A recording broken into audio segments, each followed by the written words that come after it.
Question 2 નીચેના પ્રશ્નોના મુદ્દાસર જવાબ લખો. પહેલું છે અન્ય પછાત વર્ગ વિશે નોંધ લખો. બંધારણમાં અનુસૂચિત જાતિઓ અને અનુસૂચિત જનજાતિઓ માટે વિશેષ જોગવાઈ છે. આ બંને સમૂહો ઉપરાંત ભારતના બંધારણમાં અન્ય પછાત વર્ગોનો ઉલ્લેખ છે, જેમાં સામાજિક, શૈક્ષણિક અને આર્થિક પછાત વર્ગોનો સમાવેશ થાય છે. અન્ય પછાત વર્ગો માટે સમગ્ર ભારતની કોઈ સૂચિ કે યાદી નથી, પણ શિક્ષણ મંત્રાલય અને રાજ્ય સરકારોએ આવી યાદી બનાવી છે. આ યાદીઓમાં કેટલીક વિસંગતતાઓ જોવા મળે છે. ભારતની શ્રી કાકા સાહેબ કાલેકરની અધ્યક્ષતામાં સૌપ્રથમ 1953માં કમિશન પંચ નિમાયું. આ કમિશન દેશમાં 2399 જ્ઞાતિઓને પછાત જ્ઞાતિઓની યાદીમાં સમાવિષ્ટ કરી. આ કમિશને સામાજિક દરજ્જાનો ક્રોટિક્રમ અને પછાતપણાનું માપદંડ સ્વીકાર્યો, પરંતુ એમની ભલામણોનો સ્વીકાર ન થયો. ભારત સરકાર ધારાના અનુચ્છેદ 15 અને 16ના હેતુઓને અનુલક્ષીને 1979માં બીજા પંચને નિમ્યું. આ પંચના અધ્યક્ષ શ્રી બી.પી. મંડળ હતા. આ પંચ મંડળ કમિશન તરીકે ઓળખાય છે. આ પંચના તજ્ઞોની સમિતિના અધ્યક્ષ આંતરરાષ્ટ્રીય ખ્યાતિ ધરાવતા ભારતના સમાજશાસ્ત્રી M.N. શ્રીનિવાસ હતા. મંડળ પંચને નીચેની કામગીરી સોંપવામાં આવી હતી. પહેલું હતું સામાજિક અને શૈક્ષણિક રીતે પછાત વર્ગો નક્કી કરવા માટેના માપદંડો નક્કી કરવા. બીજું, સામાજિક અને શૈક્ષણિક રીતે પછાત વર્ગના વિકાસ માટેના પગલાંની ભલામણ કરવી. ત્રીજું, જાહેર સેવાઓમાં પર્યાપ્ત પ્રતિનિધિત્વ નથી તેવા પછાત વર્ગોને નોકરીઓમાં અનામતની જોગવાઈ અંગે ભલામણ કરવી. બીજો પ્રશ્ન છે આદિવાસી કાર્યક્રમની ટૂંકી રૂપરેખા આપો. તો ભારત સરકાર અને ગુજરાત સરકારે અનુસૂચિત જાતિ કલ્યાણ યોજનાઓ અને કાર્યક્રમો દ્વારા ઉત્કૃષ્ટ પ્રવૃત્તિઓ હાથ ધરી છે. સરકાર દ્વારા અનુસૂચિત જનજાતિઓના શિક્ષણ માટે યુનિફોર્મ, આશ્રમ શાળા, છાત્રાલય, ફી માફી, પ્રતિભાશાળી વિદ્યાર્થીઓને પ્રોત્સાહન, અસ્વસ્થ વ્યવસાયમાં રોકાયેલા વાલીઓના બાળકોને શિષ્યવૃત્તિ, નિઃશંકુલ ભોજન, ઓછા વ્યાજે લોન, વિદેશી તાલીમ વગેરે માટે સરકાર પ્રોત્સાહિત કરે છે. અનુસૂચિત જાતિઓમાં આર્થિક વિકાસ માટે ખેડૂતોને સહાય, લઘુ ઉદ્યોગ માટે લોન, તબીબી સ્નાતકો, વકીલો વગેરેને લોન ઉપરાંત મહિલા ઉદ્યોગ સાહસિકોને મદદ કરાય છે. આ ઉપરાંત આંતરજ્ઞાતીય લગ્નને પ્રોત્સાહન, ગરીબી રેખા નીચે જીવતા લોકોને ઘર બાંધવા સહાય, સમૂહ લગ્નને પ્રોત્સાહન, સમૂહ વીમા અને કેટલીક આફતો પર સહાય આપવાનું વિચારેલું છે. ભારતમાં આદિવાસીઓના વિકાસ અર્થે વિવિધ વિકાસ કાર્યક્રમોનું આયોજન થયું છે. આદિવાસી વિકાસ માટેના કાર્યક્રમો નીચે મુજબ છે.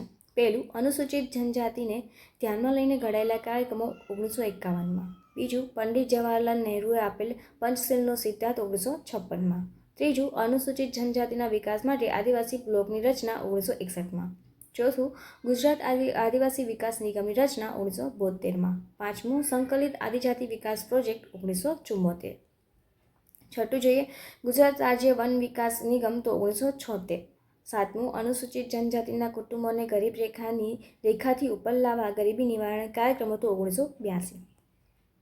આઠમું, અનુસૂચિત જનજાતિ સહકારી બજાર સંઘ એટલે કે નાણાકીય સંસ્થા તો 1987. એના પછી રાષ્ટ્રીય અનુસૂચિત જાતિ અને જનજાતિ નાણાં અને વિકાસ નિગમ તો 1989. એના પછી 10મું, અનુસૂચિત જાતિ જનજાતિ અત્યાચારના નિવારણ ધારો તો 1989 સેમ. 11, પંચાયતોમાં પ્રતિનિધિત્વ સંદર્ભે બંધારણનો 73મો અને 74મો સુધારો તો 1993. 12મું, પંચાયત સંદર્ભે પૈસા એક્ટ, જેમાં પંચાયત રાજ્યની સંસ્થાઓને ગ્રામસભાને પાયાગત કક્ષાએ અનુસૂચિત જનજાતિના સહભાગી વિકાસને ટેકો આપવો તો 1996. એના પછી 13મું, અભિગમ બદલાવ કલ્યાણથી વિકાસ અને જનજાતિ સશક્તિકરણ તો 1997. 14મું, ન્યૂ ગુજરાત પેટર્ન તો 1998-99. 15મું, મિનિસ્ટ્રી ઓફ ટ્રાયબલ અફેર્સ સ્થાપના તો 1999. 16મું, વનબંધુ કલ્યાણ યોજના તો 2007. ત્રીજું જોઈએ અનુસૂચિત જાતિને બંધારણીય જોગવાઈઓ જણાવો. તો અનુસૂચિત જાતિઓ બંધારણમાં ખાસ સંરક્ષણ આપવામાં આવ્યું છે. સામાજિક અન્યાયો અને શોષણમાંથી ભારતીય રીતે મુક્તિ આપવામાં આવી છે. એટલું જ નહીં, આ માટે રાજ્યને ફરજ પાડવામાં આવી છે. બંધારણના ત્રીજા ભાગ ઉપરાંત નાગરિકોના મૂળભૂત અધિકારોની કેટલીક જોગવાઈઓ કરવામાં આવી છે. બંધારણીય જોગવાઈઓ: કલમ 14 કાયદા સમક્ષ સમાનતા, કલમ 15 ધર્મ, જાતિ, જ્ઞાતિ, લિંગ અથવા જન્મસ્થાનના કારણે ભેદભાવનો નિષેધ, કલમ 16 જાહેર નોકરીઓ બાબતમાં તકની સમાનતા, કલમ 17 અસ્પૃશ્યતાનો નાબૂદી, કલમ 46 અનુસૂચિત જાતિઓ, અનુસૂચિત જનજાતિઓ અને અન્ય નબળા વર્ગોના શૈક્ષણિક અને આર્થિક હિતોની અભિવૃદ્ધિ, કલમ 330 લોકસભામાં અનુસૂચિત જાતિઓ અને અનુસૂચિત જનજાતિઓ માટે અનામત બેઠકો. કલમ 332 રાજ્યોની વિધાનસભામાં અનુસૂચિત જાતિઓ અને અનુસૂચિત જનજાતિઓ માટે અનામત બેઠકો. કલમ 334 રાજકીય અનામત બેઠકોનો 70 વર્ષ પછી અંત આવશે. કલમ 335 અનુસૂચિત જાતિઓ અને અનુસૂચિત જનજાતિઓના સેવાઓ અને જગ્યાઓ માટે હક દાવો. ચોથો પ્રશ્ન જોઈશું, અનુસૂચિત જાતિના વિકાસ માટે સરકારી યોજનાઓની ટૂંકમાં માહિતી આપો. તો અનુસૂચિત જાતિના સર્વાંગી વિકાસ માટે સરકારે અમલમાં મૂકેલી યોજનાઓ નીચે મુજબ છે કે અનુસૂચિત જનજાતિના ખેડૂતોને ખેતીની જમીન ખરીદવા માટે સહાય આપવામાં આવે છે. અનુસૂચિત જાતિના ગરીબ બ્રાહ્મણ સમાજના લોકોને તેમના કર્મકાંડના વ્યવસાયમાંથી રોજગારી મેળવવા સ્વામી તેજાનંદ કર્મકાંડ પ્રશિક્ષણ યોજના હેઠળ શિક્ષણ આપવામાં આવે છે. લઘુસ્તરીય વ્યવસાય સાથે જોડાયેલી અનુસૂચિત જાતિઓની વ્યક્તિઓને દુકાન ખરીદવા માટે આર્થિક સહાય આપવામાં આવે છે. અનુસૂચિત જાતિઓના તબીબી સ્નાતકોને સ્વતંત્ર વ્યવસાય શરૂ કરવા લોન અને આર્થિક સહાય આપવામાં આવે છે. અનુસૂચિત જાતિઓના કાયદાના સ્નાતકોને સ્વતંત્ર વ્યવસાય શરૂ કરવા લોન અને આર્થિક સહાય આપવામાં આવે છે. અનુસૂચિત જાતિઓની મહિલાઓને સિલાઈની તાલીમ આપવા માટે રાજ્ય સરકાર સીવણ કેન્દ્રો ચલાવે છે. એના પછી ક્વેશ્ચન 3 છે, પ્રશ્નના ટૂંકમાં જવાબ લખો. પેલું છે ટોટેમવાદ એટલે શું? તો આદિવાસીઓમાં ગોત્ર એટલે કે ચિહ્નવાદ ટોટેમવાદ છે. આ એક સામૂહિક ચેતનાનું પ્રતીક છે. ટોટેમવાદમાં જે તે ગોત્રના સભ્યોને કોઈ કૃત, અલૌકિક અને પવિત્ર સંબંધ રાખે છે. ટોટેમ પ્રત્યે સમૂહના સભ્યો આદર, શ્રદ્ધા, ભક્તિ ઉપરાંત ભયની લાગણી ધરાવે છે. આદિમ જાતિ સમાજના ધર્મ અને જાદુ સાંસ્કૃતિક જીવનના અભિન્ન પાસા છે. તેઓ આ વિશે જ્ઞાન ધરાવે છે. બીજો પ્રશ્ન છે, જાદુના પ્રકાર જણાવો. તો આદિવાસીઓ જાદુમાં તેઓ મંત્ર અને તંત્રનો ઉપયોગ કરે છે.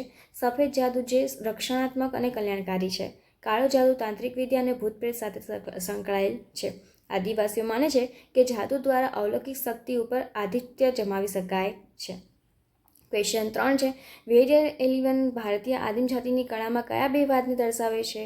તો વેરિયન એલિવન ભારતીય આદિમ જાતિ કળામાં બે વાત દર્શાવે છે. એક તો યથાર્થવાદ અને બીજું છે પ્રતીકવાદ. તેમાં મૂર્તિકળા અને ચિત્રકળાનો સમાવેશ થાય છે. દિવાલો, ઓજારો અને આભૂષણોમાં જોવા મળે છે. આદિવાસીઓ તહેવાર, ઉત્સવ, લગ્ન પ્રસંગે ઘરની દિવાલો સુશોભિત કરે છે. ચોથું છે, ભારતની કોઈ 4 આદિમ જાતિના નામ આપો. તો ભારતની કોઈ 4 આદિમ જાતિના નામ છે માયાવંશી, બીજું ભાંભી, ત્રીજું વાલ્મીકી, ચોથું મેઘાવર. પાંચમો પ્રશ્ન જોઈએ, મંડલ વચ્ચે સામાજિક અને આર્થિક પછાતપણું નક્કી કરવા કયા 3 વિભાગમાં માપદંડ દર્શાવ્યા? તો એમાં પહેલું આવશે સામાજિક માપદંડ, બીજું શૈક્ષણિક માપદંડ અને ત્રીજું આર્થિક માપદંડ. છઠ્ઠો પ્રશ્ન છે, ભારતમાં પછાત સમૂહો માટે કેટલા ટકા અનામત રાખવામાં આવી છે? તો ભારતના સરકારના 13 ઓગસ્ટ 1990ના જાહેરનામાથી સરકાર સનદી જગ્યાઓને સેવાઓમાં પછાત વર્ગો માટે 27% અનામત જગ્યાઓ રાખવામાં આવી છે. ક્વેશ્ચન 4 છે, એક વાક્યમાં જવાબ આપો. તો પહેલું, અનુસૂચિત જાતિ એટલે શું?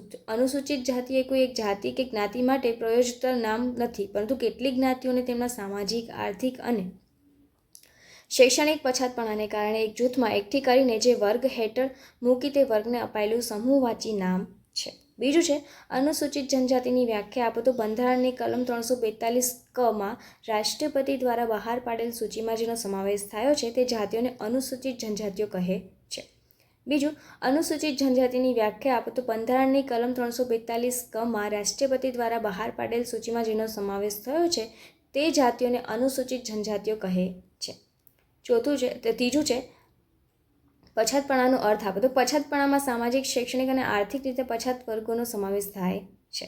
ચોથું, આદિવાસીઓને બંધારણમાં કયા નામે ઓળખવામાં આવે છે? તો આદિવાસીઓને બંધારણમાં અનુસૂચિત જાતિ નામે ઓળખવામાં આવે છે. ક્વેશ્ચન 5 છે, વિકલ્પો સાચો પસંદ કરીને ઉત્તર આપો. પહેલું, ભારતમાં 2011ની વસ્તી ગણિતના અહેવાલ પ્રમાણે અનુસૂચિત જાતિનું પ્રમાણ કેટલું છે? તો જવાબ આવશે 16.2%. બીજું, ગુજરાતમાં 2011ની વસ્તી ગણતરી પ્રમાણે અનુસૂચિત જાતિનું પ્રમાણ કેટલું છે? તો 7.10%.